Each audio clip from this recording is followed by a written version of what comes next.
తాకట్లో ఉన్న మీ బంగారాన్ని విడిపించి ఆ రోజు ఆన్లైన్ రేటుకి కొంటాం. Sharma gold company. అందరికీ నమస్కారం. నా పేరు మాధురి. మీరు చూస్తుంది సుమన్ టీవీ నెట్వర్క్. మనలో చాలా మందికి ఏ పని ప్రారంభించాలన్నా ఆ రోజు వారి యొక్క రాశి ఫలితాలు చూసుకుని దానికి తగ్గట్టుగా కనుక మనం ప్రయత్నించి చూసామంటే అది సక్సెస్ అవుతుందని అందరూ నమ్ముతూ ఉంటారు.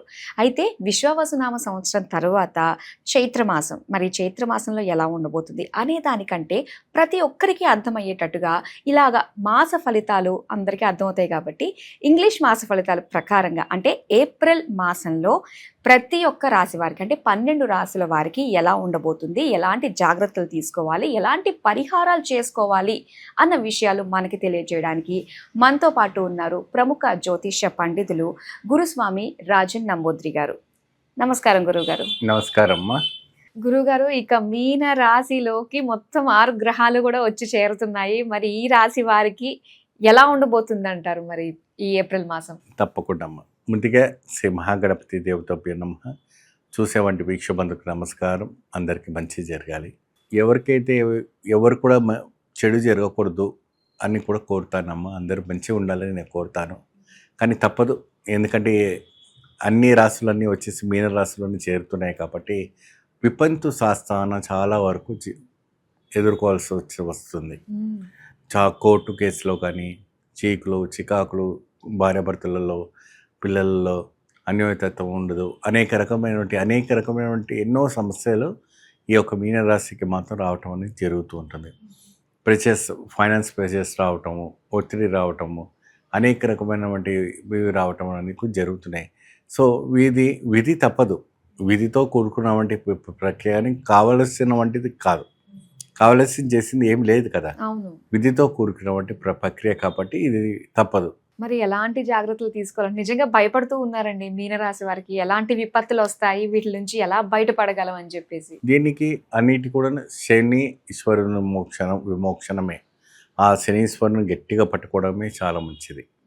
ఎందుకంటే ఆయనే అధిపతి, ఆయనే అనుష్ఠానం, ఆయనే ఇవన్నీ కూడా చేస్తున్నాడు కాబట్టి, మరి అది కాకుండా అధిష్టానం గురువు ఉన్నాడు కాబట్టి, ఆ అధిష్టానం గురు అధిపతిగా ఉన్నాడు శనీశ్వరుడు కాబట్టి, ఈ ఒక్క కార్యక్రమాల్లో ఉన్నాడు కాబట్టి ఎప్పుడైనా కూడాను ప్రతి మంగళవారం కానీ శనివారం కానీ శనీశ్వర భగవానికి కూష్మాండ దీపారాధన చేయాలి. కూష్మాండ అంటే తెలుసు కదమ్మా, గుమ్మడికాయ. ఆ గుమ్మడికాయని ప్రత్యేకంగా కొట్టేసి కొద్దిగా తప్పదు, మీరు 7 సంవత్సరాలు పాటుగా గట్టిగా చేయాలి. అప్పుడే ఆయన ఉపాసన అనేది జరుగుతుంది. ఆయనకు ఆ నల్ల నువ్వులతో ఏం చేస్తారంటే ఒక బ్లాక్ క్లాత్ తీసుకోండి. బ్లాక్ క్లాత్లో ఒక పావుకిలో ఎంత నువ్వులు వేసి చక్కగా బట్ట కట్టండి, ఏమండి మూటలా కట్టండి. అలాగే 2 మూటలు కట్టుకోండి. ఆ 2 మూటలు కట్టేసి కూష్మాండం ఏదైతే ఉంటుందో కూష్మాండం నిండుగా నువ్వుల నూనె పోసేసి ఆ నువ్వులతో కట్టినటువంటి గుడ్డ ఉంటుంది కదమ్మా, ఆ గుడ్డతో ఆ కూష్మాండంలో రెండిట్లో ఒక్కొక్కటి పెట్టేసేయండి. అక్కడ ఒకటి ఇక్కడ ఒకటి పెట్టేసి చక్కగా ఆ శనీశ్వరునికి దీపార్థన పెట్టండి. ఆయనకి ఇష్టమైన వంటి నైవేద్యం ఏంటంటే బెల్లం. ఆ బెల్లాన్ని నైవేద్యం పెట్టండి, ఆ ఒక ఆరాధన చేయండి. శనీశ్వర ఆదిత్య స్తోత్రాన్ని చదువుతూ ఉండండి, శని గాయత్రి చేస్తూ ఉండండి, శని భగవంతుని పూజిస్తూ ఉండండి. దానికి తర్వాత ఎప్పుడైతే అష్టమి రోజున వస్తుందో ఆ రోజు వీళ్ళు ప్రత్యేకంగా కాలభైరవు ఉంటారు కదమ్మా, ఆ కాలభైరవుని కూడా విశేషమైనటువంటి తైలాభిషేకం చేయించాలి. ఆ తైలాభిషేకం చేసి స్వామివారికి వస్త్రాలు ఇచ్చేసి స్వామివారికి అలంకారం చేసి స్వామివారికి ప్రత్యేకమైనటువంటి కూష్మాండ దీపం అక్కడ కూడా. కానీ ఇక్కడ నువ్వులను వేయకూడదు. ఇక్కడ ఏంటంటే తెల్లటి బియ్యం గింజలు వేయాలి. తెల్లటి బియ్యం గింజలు వేసి నల్లబట్టలో కట్టి కూష్మాండంలో పెట్టి దీపార్థన పెట్టాలి. ఇక్కడ 2 వ్యత్యాసాలు కనబడుతుంది. శనీశ్వరుని దగ్గర వచ్చేటప్పటికి మనము నల్ల నువ్వులు వేస్తాం, నువ్వుల నూనె వేస్తాం. ఇక్కడ వచ్చేసి నల్ల బట్టలో తెల్ల బియ్యం వేసి గుడ్డలాగా బాగా కట్టాలి. తర్వాత దీపం వెలుగే కొద్దీ విడిచిపోతుంది. ఎందుకంటే ఆల్రెడీ మనం థ్రెడ్ కడతాం కదా, ఆ నిప్పు రాగానే విడిచిపోతుంది. ఆ విడిచిపోకుండా గట్టిగానే కట్టుకోవాలి. గట్టి మందం డబుల్ ఫోల్డింగ్ చేసి పెట్టుకుంటే చాలా చక్కగా ప్రభావం కనపడుతుంది. శనీశ్వర భగవానికి వచ్చేసి నల్లగుడ్డలో నల్ల నువ్వులు వేసి చక్కగా దీపం పెట్టి ఇచ్చేయాలి. ఇప్పుడు మా దగ్గర కేరళలో అంతా కూడా ఏం చేస్తారు, నీరాజనం అంటారు. అక్కడ నీరాజనం ఏం చేస్తారంటే కొబ్బరి చిప్పలో చక్కగా కొట్టేసి స్వామివారికి అందులో నువ్వుల నూనె వేసి సేమ్ నలుపు బట్టలోనే నల్ల నువ్వులు కాస్తంత వేసి దీపార్థన పెడతారు. అది ఎక్కువ శాతం అయ్యప్ప స్వామి దీపార్థనలో చాలా విశేషంగా చేస్తారు. దాన్ని నీరాజనం అంటారు. ఆ నీరాజనం అంటే శని పీడ దోషం ఉన్నా, షష్ఠి పీడ దోషం ఉన్నా, ఇంకా అష్టమి పీడ దోషాలు ఉన్నా, ఈ షష్ఠి గడ పీడ దోషాలు ఉన్నా కూడా పోతుంది. సో అటువంటివి ఎక్కువ శాతము అయ్యప్ప స్వామి దాంట్లో బాగా నడుస్తూ ఉంటుంది. ఇక్కడ ప్రత్యేకంగా బాగా బలంగా పైన కూర్చుండిపోతున్నాడు కాబట్టి దీనికంటూ కాలభైరవుని యొక్క తోరు, శనీశ్వరుని తోరు కంపల్సరీ కావాలి. అయితే ఎన్ని వారాలు ఇలాగా చేయాలంటారు కూష్మాండ దీపం? ఈ కూష్మాండం వచ్చేసి మీరు ప్రతి మంగళవారం రోజున లేదంటే ప్రతి శనివారం రోజున ఏదైనా 2 రోజున ప్రత్యేకంగా స్వామివారికి ఏదైనా ఒక నిర్ణయం చేసుకుంటే చాలా బాగుంటుంది. ఒక్కసారి చేసుకుంటే సరిపోతుందంట? వారం అంతా కూడా చేయాలి. ఇప్పుడు ప్రతి మంగళవారం నాడు చేసుకోవాలి.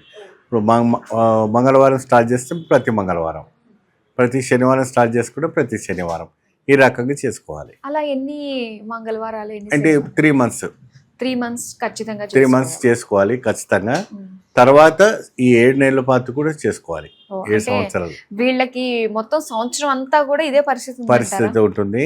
ఇది చేస్తూ ఉంటే ఏమవుతుందంటే ఒత్తిడి అనేది తగ్గుతుంది. అంతేగాని ఆయనతో మార్చలేము. గ్రహ కూటమి పోతుంది కాబట్టి ఒత్తిడి అనేది మేమంతా కొద్దిగా తగ్గుతుంది. అంటే నొప్పి కోస్తా అంటే పుండు మతం ఉంటుంది, పైన స్కిన్ మాత్రం మారిపోతుంది అమ్మ, కానీ లోపల మాత్రం పచ్చిగానే ఉంటుంది. అదంతా పోవాలంటే ఆ పరమశివుడే తీసుకోవాలి, అంతే, ఆయన్ని ప్రసన్నం చేసుకోవాలి. అంతే. దానికోసం ఇలాంటి చిన్న చిన్న రెమెడీస్ మనం పాటిస్తే మీకు ఉపశమనం జరుగుతుంది. ఇప్పుడు మీరు బయట వేడిగా ఉంది, ఎండగా ఉంది, కాస్త ఏసీ లోపలికి రాగానే మనకు చల్లగా ఉంటుంది. సో అటువంటి ప్రభావం ఇది. అలానే గురుగారు, ముఖ్యంగా వీళ్ళు అంటే ఏ రంగం వాళ్ళు ఎలాంటి విషయాల్లో జాగ్రత్తలు తీసుకుని వీళ్ళు ముందుకెళ్తే మంచిదంటారు? ఇప్పుడు ఫోటో రంగంలో ఉన్న వాళ్ళు కానీ, ఐటీ రంగంలో ఉన్న వాళ్ళు కానీ, వీళ్ళు ఏంటంటే మనం వర్క్ ఎంత చేసినా కూడా నిందలు పడుతుంటాయి ఎందుకంటే బ్యాడ్ సిమ్టమ్స్ నడుస్తుంది కాబట్టి. అంటే భయపడవద్ది, ఎటువంటి ఏం చేయవు. కాకపోతే అంటే గ్రహస్థితులు బాగాలేవు అని కొన్ని చెప్పడమే తప్ప భయపడే విషయం ఏం లేదు. ఈ యొక్క శనీశ్వరుని ఆరాధన, ఈ యొక్క కాలభైరవ ఆరాధన ఖచ్చితంగా మీరు చేయండి. వారిద్దరు మీరు తోడున్నారంటే మీకు ఏ గ్రహాలు ఎటువంటి దోషాలు ఉండవు, అనుగ్రహమే ఉంటుంది. చాలా సంతోషం గురుగారు. మీనరాశి వాళ్ళందరూ కూడా భయపడుతూ ఉన్నారు. నిజంగా మీరు చెప్పిన రెమెడీ తోటి వాళ్ళకి ఉపశమనం కలుగుతుంది, మంచి ఫలితాలు వస్తాయని కోరుకుంటూ ధన్యవాదాలు గురువు. నమస్తే.